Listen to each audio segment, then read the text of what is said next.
glória seja dada ao Senhor por esse privilégio de estarmos na sua casa. Cantares de Salomão, capítulo de número 3. Se puder colocar no telão. Ontem eu preguei e deixei o óculos no bolso do outro casaco, que só Jesus na causa, a verdade vai chegando, a gente fica ruim, né? De longe a gente enxerga bem, mas de perto toma muito. Cantares de Salomão, capítulo 3, do verso 1 até o verso de número 4. Palavra que o Senhor colocou no meu coração para esta noite. Uma vez que nós tratamos de casa, de lares, e Deus vai falar conosco através dessa temática. Amém? Amém. De noite em minha cama busquei aquele a quem amo a minha alma, busquei-o e não achei. Levantar-me-ei, pois rodearei a cidade, pelas ruas e pelas praças, buscarei aquele quem ama a minha alma, busquei-o e não o achei. Acharam os guardas que rodavam pela cidade, e eu lhe perguntei: viste aquele quem ama a minha alma? Apartando-me um pouco deles, logo achei aquele quem ama a minha alma. Agarrei-me a ele e não o larguei, até que introduzi em casa de minha mãe, na câmara daquele que me gerou. Amém? Tome o seu assento e ouça a palavra do Senhor. Glória a Deus. Nos emprestou aqui. Isso aí, tá bom, isso aqui funciona. Irmãos, nós estamos amanhã indo de viagem. Eu chego primeiro no Maranhão, prego sábado e domingo no Congresso de Mulheres, e na segunda-feira nós já vamos fazer missões em Ilha do Marajó. Que os irmãos me cubram de oração. Eu já tenho pregado há um bom tempo da minha vida, e toda vez a mão fica assim, ó, suando, frio na barriga, perna trêmula, e eu peço a Deus que isso nunca saia de mim, porque o dia que sair, eu não tenho nada para oferecer a vocês. Então eu fico tenso até terminar a pregação. Então antes de vocês receberem, eu recebo. Por isso que eu pulo, eu corro, né? Não é teatro, não, porque eu estou recebendo a palavra. Então eu tento transmitir aquilo que eu estou recebendo. Eu em casa, no convívio da minha família, dos meus amigos, eu sou tímido, eu sou tranquilo, eu sou pacato. Mas quando eu começo a pregar, parece que o carro álcool vira gasolina e pau, né? E o negócio fica bom. Aleluia! E eu prego, irmãos, eu rodo o Brasil quase todo, prego quase todos os dias. Ontem preguei numa igreja que tiraram o som e a pastora disse: vai pregar? Prego. Vamos pregar até sem som, sem microfone, nós rasgamos o gogó, não tem tempo ruim. E eu não cobro para pregar, irmãos, mas eu vivo do altar e já tenho um bom tempo isso. Eu não tenho tudo o que eu quero, mas eu tenho tudo o que eu necessito para viver. E Deus tem cuidado da minha casa. Amém, irmãos? E quando nós vamos para a Ilha de Marajó, para o Maranhão, eu não vou para ganhar dinheiro, eu vou para fazer a obra do Senhor. E pelo contrário, já tem um bom tempo que Deus colocou no coração da minha esposa de nós vendermos uns biscoitos e direcionarmos para lá esse valor do dinheiro do biscoito. Porque quando eu fui lá pela primeira vez, eu me apaixonei por aquela obra. Em ver crianças com 12 anos de idade, aonde ela tem que ser entregue para a prostituição. E se a família não aceitar, elas morrem. E se quando aceita, ganha uma cesta básica para calar a boca deles. Mas nós fomos para lá junto com o pastor Adailton Becão. E é uma igreja montada lá para a honra e glória do Senhor. Não tem parede, só tem telhado. Ela é flutuante em cima da água, mas a glória de Deus se manifesta. Mais de 80 mulheres já aceitaram Jesus como Salvador naquele lugar. E às vezes quando nós falamos isso, a gente ainda apanha de algumas pessoas. Pra que vai se meter lá na Ilha de Marajó? Eu falei, porque o Espírito Santo Deus está mandando ir de fazer e pregar. E eu estou indo, irmãos. Vou para o Marajó, vou para onde Jesus mandar. Até no inferno, se ele me mandar ir lá pregar para o capeta, a gente vai. Então tenho que ir aonde Jesus manda. Aí teve um pastor que falou comigo assim: vai andar de rio, lá de barco naquele rio, um jacaré te pega. Eu falei com ele: eu rasgo o jacaré, passo um sapato para mim e para o senhor. Fica tranquilo que eu trago o sapato. Assim que funciona. Se Cristo comigo vai, eu irei. Glória a Deus. Vamos à palavra? Estamos diante de um texto, irmãos, Cantares de Salomão. Eu prego muito em Cantares, eu amo, eu sou apaixonado em Cantares. Sou apaixonado pelo livro de Cantares. E para muitos o livro de Cantares é só um livro poético, é um livro usado em cerimônia de casamento, em noivado. Não, ele vai muito além disso. O livro de Cantares de Salomão, ele é lido pelos judeus até os dias de hoje. O livro de Cantares de Salomão, ele tem uma essência extraordinária. Quando Salomão vai escrever Cantares, ele está apaixonado por uma moça chamada Sulamita. Quando ele escreve Provérbios, ele está alcançando a maturidade de um homem adulto. Quando ele escreve Eclesiastes, ele já alcançou o ápice da maturidade. Há quem diga que Salomão se perdeu porque se envolve com a rainha de Sabá. Mas eu aprendo no livro de Eclesiastes que no último capítulo, nos últimos versículos, Salomão vai terminar dizendo assim: eu aprendi que o fim de todo homem é temer a Deus. Alguém que está desviado jamais ia chegar a essa conclusão. Eu acredito que nos apagares da luz, no fechar da cortina, Salomão se arrepende e se reconcilia com o Senhor. Quando nós olhamos para o livro de Cantares de Salomão, nós olhamos aqui uma alegoria de que Salomão ele representa Jesus e Sulamita representa a igreja. Então você precisa frisar isso na tua cabeça, porque senão a mensagem ela não vai ter sentido para você se você não mentalizar isso. Que toda vez que eu citar Salomão, eu estou falando da pessoa figurada de Jesus. E toda vez que eu citar Sulamita, eu estou se referindo a mim e a você que somos a igreja do Senhor Jesus.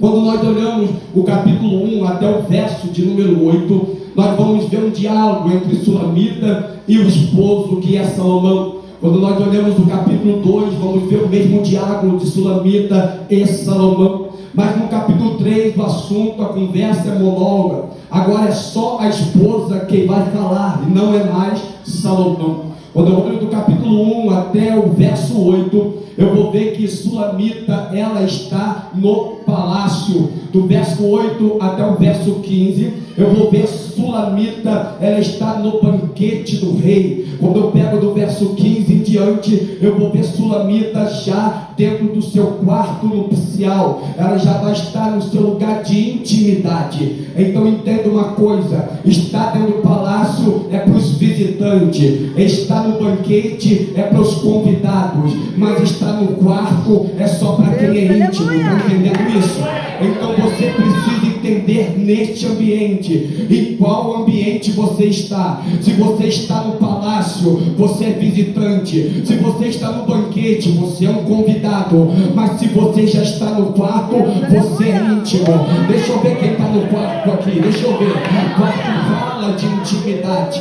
Então eu preciso entender quando eu estou no culto, em qual desses três ambientes eu estou. Eu posso estar aqui como convidado, eu posso estar aqui apenas como um visitante, mas há aqueles que ainda são íntimos, há aqueles que ainda estão no quarto dizendo: não, eu não abro mão da intimidade com o rei, eu não abro mão de intimidade com o amado. Não fica só no banquete, o banquete para mim não é suficiente. Eu quero viver uma vida de intimidade com ele, e viver uma vida de intimidade vai além disso tudo, irmão. A Bíblia diz que a Sulamita, ela começa a conversar com o amado, ela começa a se relacionar com o amado.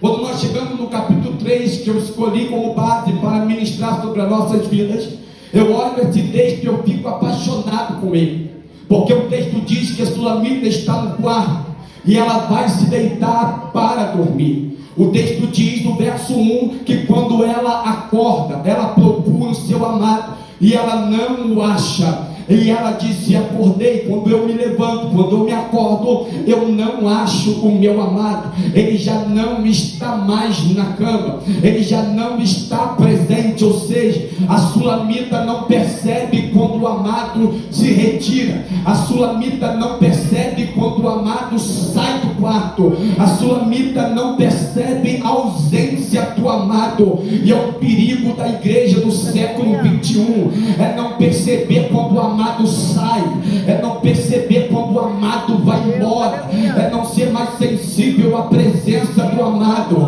Será que ele ainda está aqui? Aí quando eu acordo eu percebo que ele não está mais no ambiente.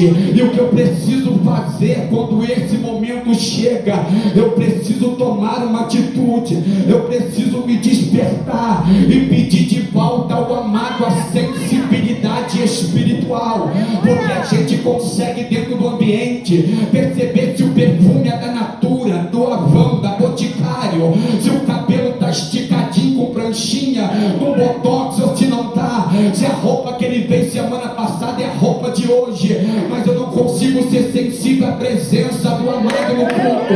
E quando eu não sinto mais a presença do amado no culto, o culto para mim já virou rotineiro, o culto para mim já virou costume, o culto para mim já virou igual ir trabalhar. Vou lá, bato o cartão, espero bater o sinal, vou embora para casa, amanhã passo de novo. Mas quem percebe que o amado ainda está na casa, ele se relaciona com ele, ele se envolve com ele sente a presença dele. E para fazer isso tem que estar acordado, para fazer isso tem que estar sensível. E a oração que eu tenho feito nesses últimos dias é: Senhor, não dá som bom para a igreja, porque a igreja tem som bom. Não dá cantores para a igreja, porque a igreja tem cantores bons. Não dá pregadores para a igreja, porque a igreja tem pregadores bons. Mas devolve a sensibilidade espiritual na igreja, porque tem muita gente que entra e sai do culto, pastor, reclamando que o pregador não pregou, que o culto já não é mais o mesmo, que o tempo do pastor Joel já passou. É você que está perdendo a sensibilidade, porque onde tiver toda a igreja, eu estou presente, eu sinto a presença dele aqui. Deixa eu ver quem é sensível à presença dele.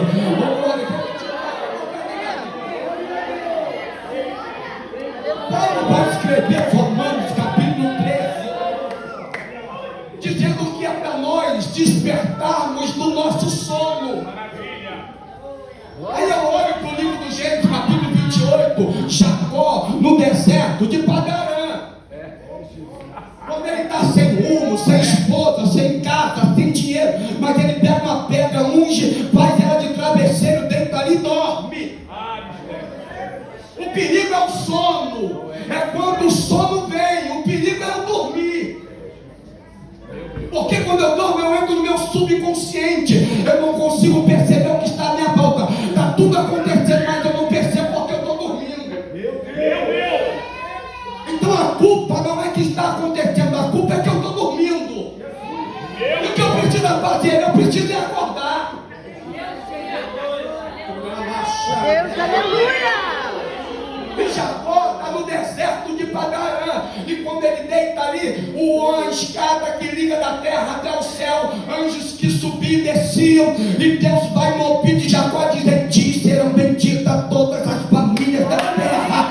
Aí o Jacó diz assim, acordando eu do meu sono, disse: Deus estava aqui. Ele usa o verbo presente, Deus estava aqui, e eu que não sabia, eu que não percebia, porque eu estava dormindo. Eu tenho uma notícia para te dar. Quando o primeiro crente abriu essa igreja e entrou aqui, Jesus entrou juntinho com ele, Jesus chegou juntinho com ele. Então com carinho, pega o braço desse irmão, dá uma chacoalhada nele, ele diz: acorda que Jesus está na casa, antes que ele vai embora e tu não perceba. Oh glória, eu estou sentindo uma graça aqui, eu estou sentindo a presença de Jesus no ambiente. Deixa eu ver quem está acordado aqui, deixa eu ver. Então se prepare que com você que Deus quer tratar hoje. É a tua alma que Jesus quer curar hoje, é você que Ele quer presentear hoje, é você que Ele quer fazer algo extraordinário hoje. Oh, aleluia. Ela disse: cadê o meu amado? Busquei-o e não achei. Deus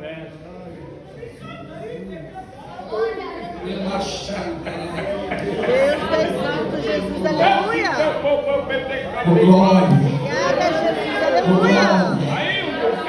glória, aleluia. Aleluia! É coisa triste, irmãos. Eu lembro de Sansão.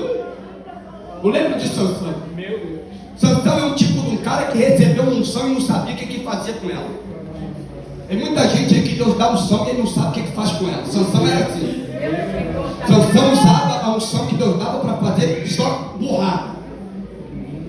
Aí o sogro dele dá a esposa que ia ser dele para os filisteus, em vez dele ficar na dele, dizer: Jesus, oh Deus, eu vou procurar o teu esposo, vai me dar. Não, ele fica bravinho, vai lá, pega 300 raposas, amarra, mete fogo, solta dentro da seara dos filisteus, aí queima a horta dos filisteus, seara dos filisteus. O que os filisteus rapaz sobe e mata toda a família do sogro dele. Ele, por causa de burrice, de atitude impensada, ele bota em risco a vida dos outros. É tanta unção que ele não sabia o que ia fazer com ela. Até que ele foi brincando, um dia ele dormiu. Quando ele dormiu, contou o segredo para Dalila raspou a cabeça dele, quebrou a aliança, saiu da rota. Quando ele sai da rota, Dalila disse: Sansão, os filisteus vêm contra ti. Aí ele disse: me levantarei como das outras vezes e vou quebrar todo mundo no pau, botar todo mundo para correr. Mas o texto de Juízes capítulo 16 disse: mas ele não sabia que o Senhor tinha se retirado dele.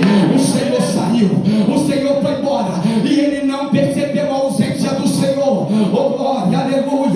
Será porque, pastor, que a minha casa não muda? Será porque, pastor, que eu não tenho vitória? Será porque, pastor, que eu não me levanto? É impossível alguém